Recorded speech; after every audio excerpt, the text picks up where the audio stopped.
भगवत भजन में कायरता, हमारे पास समय नहीं है, हम तो इतने कार्य में फंसे हुए हैं, घंटों प्रपंच करेंगे लेकिन भजन के लिए समय नहीं है।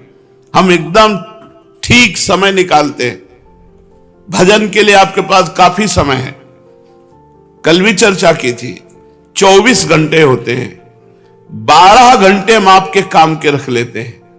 खूब काम करो, 12 घंटे कोई नहीं करता। जो 12 घंटे करते हैं वो भी 12 घंटे नहीं करते। बराबर काम में थोड़ी रहते हैं कि आप एक बार भी राधा नहीं सुमिर सकते, आपको 1 मिनट का टाइम नहीं है। 12 घंटे में बराबर 12 घंटे काम नहीं होता, फिर भी हम छोड़ दिए 12 घंटे आपके। 6 घंटे आराम से टांग पसार के खूब सो। 6 घंटे बहुत होते, 6 घंटे 6 घंटे सो कितने हुए? 18 घंटे हो गए।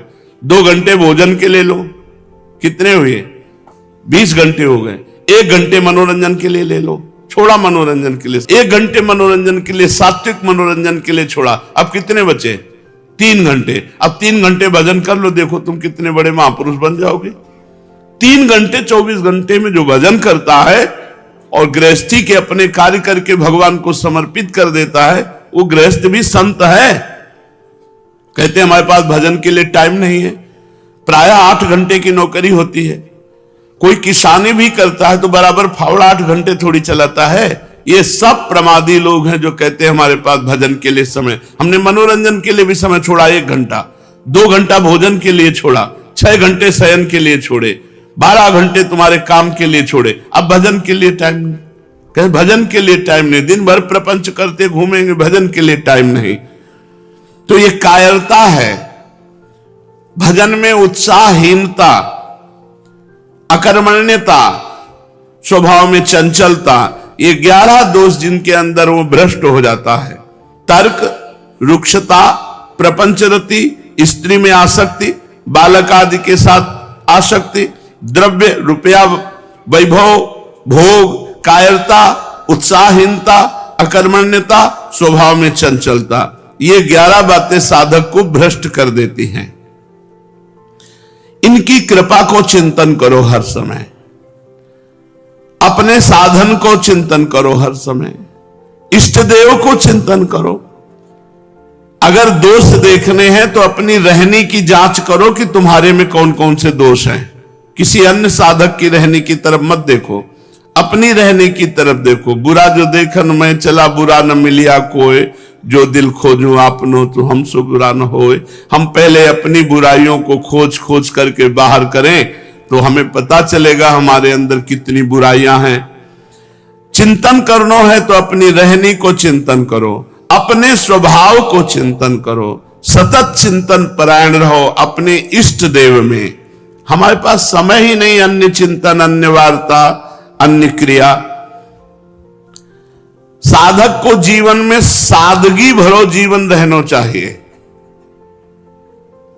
अब साधक हो, विरक्त हो, हाथ में कंगन और जंजीर और तेल सुगंधित द्रव्य, सब ये सब प्रपंच है।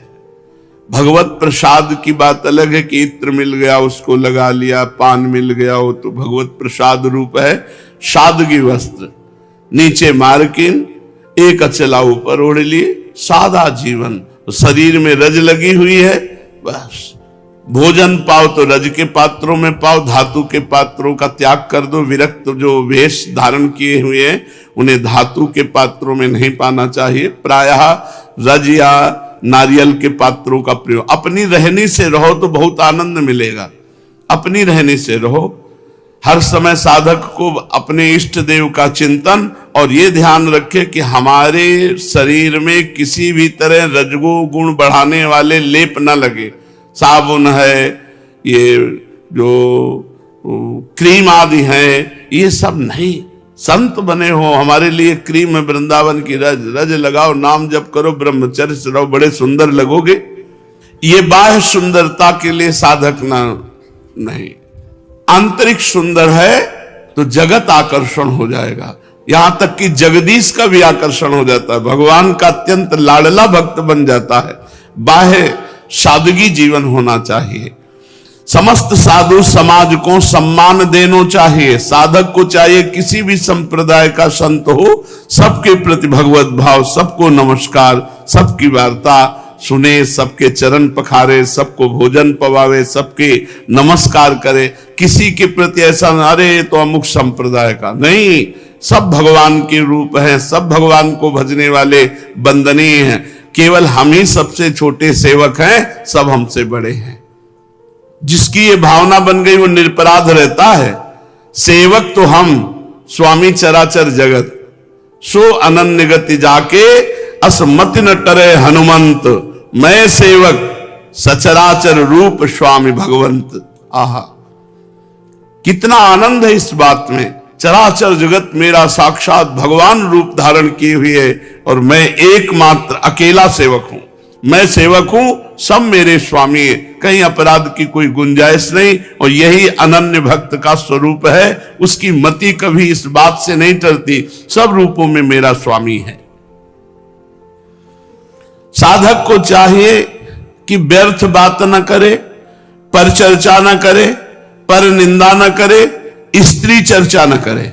बैठकर किसी स्त्री के रूप गुण ये सब चर्चा न करे, वाद विवाद न करे, कम बोले, भगवत चर्चा ही करे। अध्यात्म पथ में परम कर्तव्य है श्रद्धावान बननो, कोटिन जन्मन के सुकृतन को फल है सात्विकी श्रद्धा की उपज। यदि उत्थान चाहे तो पूर्ण प्रण सो श्रद्धा को अपनावे, बचावे और बढ़ावे। श्रद्धा नष्ट ना हो जाए, श्रद्धा बचे और बढ़े। सात्विक श्रद्धा ही साधन तथा साध्य को मूल है। श्री प्राणनाथ की अपार देन है सात्विक श्रद्धा।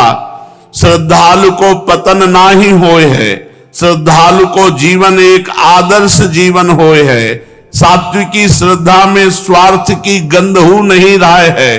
पूरी तत्परता सो श्री सदगुरुदेव की आज्ञा को पालन करनो, याही को श्रद्धा कहते हैं। श्री सदगुरु आज्ञा में ही अपनो परम सौभाग्य माननो, अपने जीवन की सफलता मान लेनो, याही सात्विक श्रद्धा है।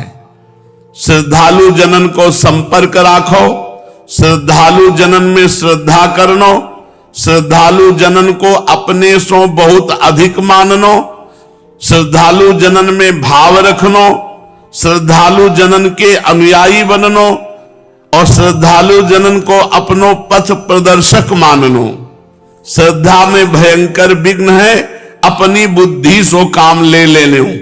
श्रद्धा में भयंकर विघ्न है अपनी बुद्धि लगानो, अपनी बुद्धि से काम ले लेनो।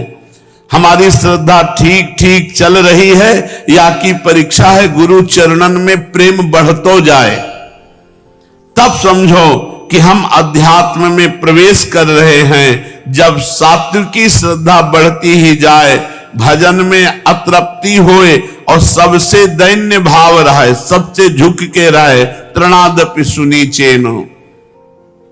सात्विकी श्रद्धा जानता करण में रुक जाए है, वहां समस्त भगवान के सद्गुण आ जाए हैं। सात्विकी श्रद्धा जानता करण में टिक जाए, वहीं भगवत सद्गुण प्रकाशित हो जाते हैं। खूब श्रद्धा करे, श्रद्धा ही विचारे, श्रद्धा को संभालतो रहे, श्रद्धा रुकवे की और बढ़वे की युक्ति सोचतो रहे। अबोध बच्चे की भांति निरंतर अपनी श्रद्धा सदगुरु रूप महतारी की गोद में पहुंचावे।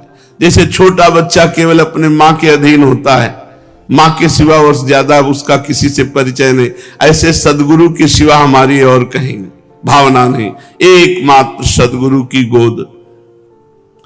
फिर तो यह श्रद्धा अपने लाड़िले को ऐसे संभाल करे है जिन बालक राखे महतारी। श्री श्रद्धा महारानी के रोकबे के ताई सहज युक्ति है साधना में निष्ठा। श्रद्धा साधन में लगावे है, श्रद्धा साधन को बढ़ावे है, श्रद्धा साधन को सिद्ध कर दे है। श्रद्धा रोकबे को पात्र बननो पड़ोगो। सबसे नीच ये श्रद्धा रुकने का पात्र है। यदि साधक साधन में प्रमाद करिवे लगे तो श्रद्धा महारानी धीरे से भाग जाए हैं। सात्विकी श्रद्धा जाके अंतःकरण में रुक जाएगी, वह साधना में पूर्ण तत्पर रहेगो, पूर्ण सदाचारी बनेगो। श्रद्धा, साधन, सदाचार यह त्रिपुटी कही जाए है। ये तीनों अन्योन्याश्रित हैं। आरोग्य प्राप्ति के ताई जैसे अनुपान, औषधि और पथ्य तीनों एक साथ काम में आवे हैं। इनमें एक की कमी हो जाए तो दोनों व्यर्थ हो जाए। ठीक ऐसे ही भवरोग नष्ट के लिए अध्यात्म पथ में या त्रिपुटी की अत्यंत आवश्यकता है। श्रद्धा, साधना और सदाचार। गुरु चरणों में श्रद्धा, उनके द्वारा दी हुई उपासना को खूब ठीक ढंग से करना, साधना और आचरण पवित्र होना, इन तीनों के द्वारा भवरोग की निवृत्ति होती है। तभी पूर्ण लाभ होए है। एक ही वाक्य समझ लेना चाहिए कि श्रद्धा, साधना और सदाचार जो तीनों एक साथ लेके चले वही जाके सिद्ध पुरुष होए हैं। श्रद्धा, साधना और सदाचार। सात्विकी श्रद्धा, पूर्ण सदाचार और हृदय में निराभिमानता अर्थात दीनता। भजन करके भगवान से भजन ही मांगनो, कोई संसारी पदार्थ नहीं मांगनो। श्री सद्गुरु जनन की सेवा, दीनन की सहायता, महापुरुषन की कृपा की चाह, समय का सदैव सदुपयोग, सद ग्रंथों का स्वाध्याय और संतों का संग, सत्संग, या से निश्चित भगवत प्राप्ति हो जाए है। साधक के ताई परम आवश्यक है कि अपने नेत्रन को बहुत संभाल के उठावे, अर्थात नेत्र देना है तो बहुत संभाल के देखो, कहीं किसी गलत चेष्टा पे न पड़ जाए, कहीं किसी माता बहन के प्रति गलत भाव न कर बैठे। दृष्टि संयम, कम बोलनो वाणी संयम, आवश्यक ही सुननो, श्रवणेन्द्री को संयम, सात्विक मित आहार, प्राणन को संयम। आहार सात्विक, मित अर्थात थोड़ा, बहुत आनंद रहता है थोड़ा आहार में। ज्यादा आहार कर लो आंतों में बोझा बना रहता है, भजन की रुचि नहीं रहती। बहुत थोड़ा आहार, फिर उससे दुगना जल, मानो 400 ग्राम अन्न तो 800 ग्राम जल, तो आपका पेट साफ रहेगा, अन्न की गर्मी शांत रहेगी। अब जगह नहीं रह गई है अन्न से, तो पानी कहां से? अगर पानी पीने की इच्छा भी करें तो वो पूरा ठसाठस भरा है। अब बोले कब्ज हो गई, अब कब्ज ना हो, दबा दबा के आंतों में ठास ठास के अन्न भर लोगे तो कब्ज नहीं होगी। उचित भोजन करो और उचित जल। वैसे पेट है, इसमें अन्न, जल और वायु तीनों से प्राणों का पोषण होता है। तो अन्न 1 भाग कर लो, 2 भाग जल और 1 भाग वायु। 1 भाग वायु के लिए खाली रहना चाहिए। जल पीने के बाद भी पेट में जगह रहनी चाहिए। तो आहार सात्विक हो, आहार मित हो, थोड़ा हो, जो सहज में पच जाए। और विचारों का संयम, संकल्प विकल्प हो रहे हैं, कल्पनाएं हो रही हैं, आप सावधान नहीं, कितने मिनट निकल गए व्यर्थ का चिंतन करते, नाम छूट गया, ऐसा नहीं होना चाहिए। समय को सदुपयोग करो भगवत चिंतन में। स्वभाव में गंभीरता लाओ, कोई अपराध तुमसे करे तो क्षमा कर दो, सरल व्यवहार रखो, उदार वृत्ति रखो और सहिष्णुता हो। विरक्त स्त्री जाति मात्र सो अपनो संबंध ना रखें, कोई संबंध नहीं, किसी भी तरह का संबंध स्त्रियों से विरक्त को नहीं रखना चाहिए। गृहस्थ होए तो पर स्त्री मात्र सो कैसे हूं संपर्क न रखे, इंद्रियां बड़ी चंचल हैं, धोखा दे सकती हैं। बलवान इंद्रिय ग्रामो विद्वानमपि कर्षति। बार बार स्मरण करें, जो महापुरुषन ने अपने जनन को शिक्षा दी है, वाको स्मरण करे। समर्थ गुरु रामदास, महाप्रभु चैतन्य देव, महाप्रभु हरिवंश चंद्र जी, स्वामी जी महाराज, बड़े बड़े महापुरुषन ने जो शिक्षा प्रद उपदेश दिए हैं उनको पढ़ना चाहिए, उनको सुनना चाहिए, उनका मनन करना चाहिए।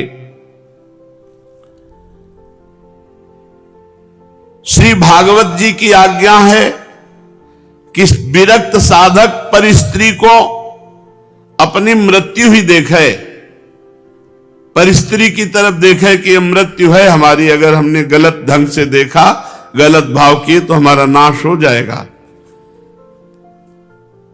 महाबलवान विद्वान रावण, महाबलवान कीचक, बड़े बड़े जो प्रभावशाली थे वो मारे गए। जो भागवत में लिखा है कि स्त्री साक्षात मृत्यु है, अगर तुम हर स्त्री को काम भाव से देख रहे तुम्हारा नाश निश्चित है। उदाहरण में दे रहे कि बड़ा विद्वान, बड़ा बलवान रावण मारा गया, बड़ा बलवान कीचक मारा गया। साधना को अभिमान न कर बैठे, संतन की जीवनी पढ़े आते अभिमान नहीं आएगा। कहां इतना भजन करने वाले ऐसे विरक्त महापुरुष हो, अपने लोग कहां ऊंचे महापुरुषन को देखे तो अभिमान नहीं आएगा, नीचे न देखे जो बिल्कुल भजन नहीं करते तो अपने को अभिमान आ जाएगा, इनसे हम ठीक है। नहीं, उनको देखो जो रात दिन भजन करते हैं, अभी तुम ठीक नहीं हो, वहां पहुंचना है। अपनी साधना को अभिमान न करी बैठे, संतन की जीवनी अवश्य पढ़े, अपने स्वभाव को सुधारतो ही रहे, अपने दुर्गुणन के हटावे में विलंब न करे। पूज्य बाबा की इन बातों का मनन करे और अपनी आचरण में उतारे।